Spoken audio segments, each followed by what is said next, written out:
যারা আমার মতো শুটকি লাভার আছেন তারা অবশ্যই এক নজর এই রেসিপিটা দেখে নেবেন। খেতে এত মজার হয় কি বলবো।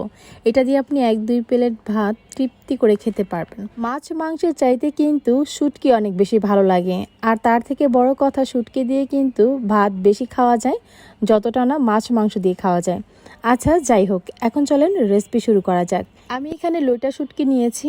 আজ হচ্ছে লইটা শুটকি আমি ভুনা করে দেখাবো একটু অন্যরকম ভাবে। এই রেসিপিটা হয়তো অনেকেরই অজানা। এটা খেতে এত মজার হয় আর খুবই সহজ একটা রেসিপি। আমার এখানে 10-12টা শুটকি যথেষ্ট, এর থেকে বেশি আর লাগবে না, আমি যেহেতু অল্প করেই বানাচ্ছি। এই তো প্রথমে আমি শুটকিগুলোকে এরকম ছোট ছোট টুকরো করে কেটে নিব, একদম ভালো করে কিন্তু পরিষ্কার করে এরপর কেটে নিয়েছি। এখন এই শুটকিগুলোকে আমি প্যানে দিয়ে একটু হালকা করে ভেজে নিব, মানে টেলে নিব।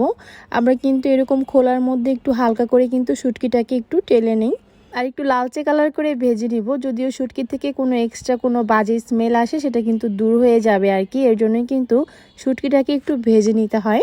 মাঝে মধ্যে আমি একটু তেল দিয়েও কিন্তু শুটকি ভেজে নিই। এতে করে যেটা হয়, অনেক সময় দেখা যায় শুটকি থেকে একটা বাজে স্মেল আসে, তো সেক্ষেত্রে আমি তেলটা দিয়ে ভেজে নিই, এতে করে কিন্তু স্মেলটা আর থাকে না।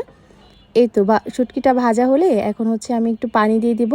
পানিটা দেওয়ার পর একটা বলক তুলে আমি চুলাটা অফ করে দিব। প্রায় 10 মিনিটের মতো এটাকে এভাবে রেখে দিয়েছিলাম। এতে করে যেটা হয়, শুটকিটা কিন্তু অনেক বেশি সফট হয়। আর যদিও শুটকিতে কোনো বালিকণা থাকে সেটাও কিন্তু একদম মানে এই গরম পানির কারণে ওটা বের হয়ে যায় আর কি, একদম সুন্দরভাবে পরিষ্কার হয়ে যায়। এখানে কিন্তু কাজ শেষ নয়। এই শুটকিটাকে একটা বাটিতে নিয়ে নিলাম। এখন হচ্ছে পানি দিয়ে পানিটাকে আমি 4-5 বার বদলে বদলে হচ্ছে এই শুটকিটাকে ভালো করে ধুয়ে নিব, যাতে কোনো ময়লা বা বালিকণা কোনো কিছুই না থাকে। একদম ফকফকে করে কিন্তু শুটকিটাকে ধুয়ে নিতে হবে। আর ভাগ্য ভালো ছিল, শুটকিতে কোনো বালিকণা কিছুই ছিল না। অনেক সময় দেখা যায় শুটকিতে অনেক বালি পাওয়া যায়, তো এই শুটকিটাতে কোনো বালি ছিল না।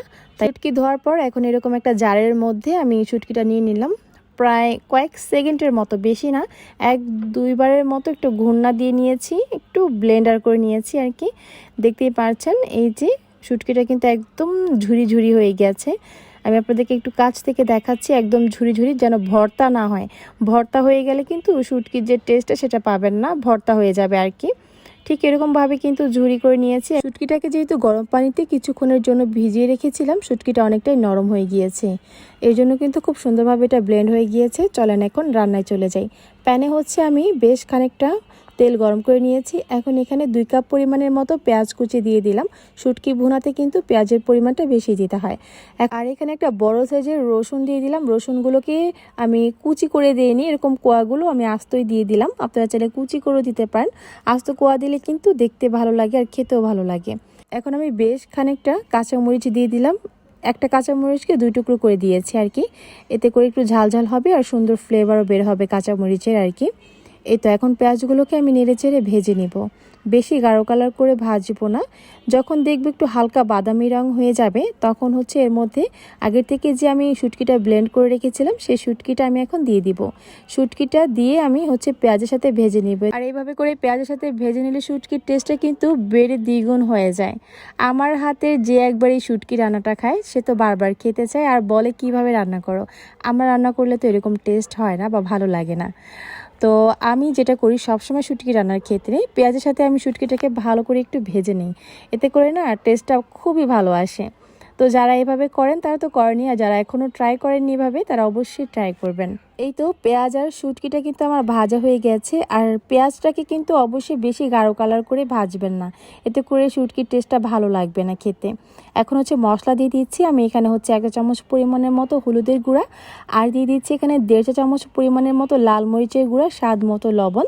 আমি মরিচের গুঁড়াটা বেশি দিচ্ছি কারণ শুটকি কিন্তু ঝাল না হলে খেতে ভালো লাগে না। এরপর হচ্ছে আমি সামান্য একটু পরিমাণের মতো আদা রসুন বাটা দিয়ে দিচ্ছি। আর এই মশলাগুলো কষানোর জন্য সামান্য একটু পরিমাণে পানি দিয়ে দিচ্ছি, যাতে এই কাঁচা মশলাগুলোর গন্ধটা না আসে আর কি। আরেকটা কথা বলে নিচ্ছি, শুটকি ভুনাতে কিন্তু অবশ্যই চেষ্টা করবেন আদা রসুন বাটাটা একটু কম দিতে, কারণ অতিরিক্ত দিয়ে দিলে হবে কি, আপনার শুটকি থেকে শুধু আদা রসুনেরই একটা গন্ধ আসবে, শুটকির যে একটা সুন্দর স্মেল থাকে সেটা নষ্ট হয়ে যায়, আর শুটকিটাও কিন্তু ভালো লাগে না খেতে। তো অবশ্যই চেষ্টা করবেন শুটকি রান্নার ক্ষেত্রে অবশ্যই আপনারা সামান্য পরিমাণে আদা রসুন বাটাটা দিতে। আর যেহেতু এখানে রসুনের কোয়া দেওয়া হয়েছে, তাই আদা রসুন বাটাটা একদমই কম দিয়েছি আমি। আর এই তো শুটকিটা কষানো হলে সামান্য একটু পরিমাণে পানি দিয়ে নিলাম। আর এই পানিটা যখন একদম টেনে ওপরের দিকে এরকম তেল ভেসে উঠবে, তখনই বুঝতে হবে রান্নাটা অনেকটাই কমপ্লিট। এরপর আমি যেটা করব, শুটকিটাকে একদম ভাজা ভাজা করে নেব। এটা ভাজা ভাজা যত করবেন ততই কিন্তু টেস্ট বাড়বে।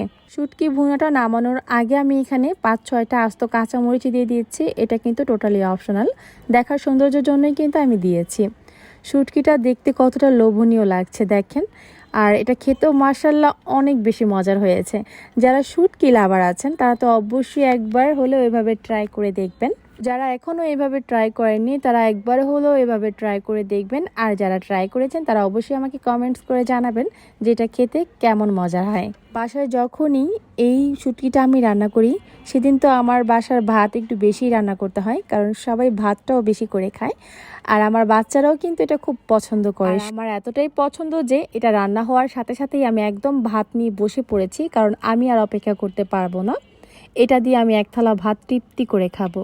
আমার কাছে মনে হচ্ছিল একদম অমৃত খাচ্ছি মুখে দেওয়ার পর, কারণ এত বেশি মজার এই শুটকিটা। কিভাবে লইট্টা শুটকি ভুনা করলে একটু বেশি মজার হবে, সেই সকল আপুদের জন্যই আজকের এই রেসিপিটি। একবার হলেও এভাবে বাসায় ট্রাই করবেন, আশা করছি পরিবারের সবাই বেশ পছন্দ করবে। তাহলে আজ এখানেই বিদায় নিচ্ছি, চলে আসবে নতুন কোনো ভিডিও নিয়ে। আল্লাহ হাফেজ।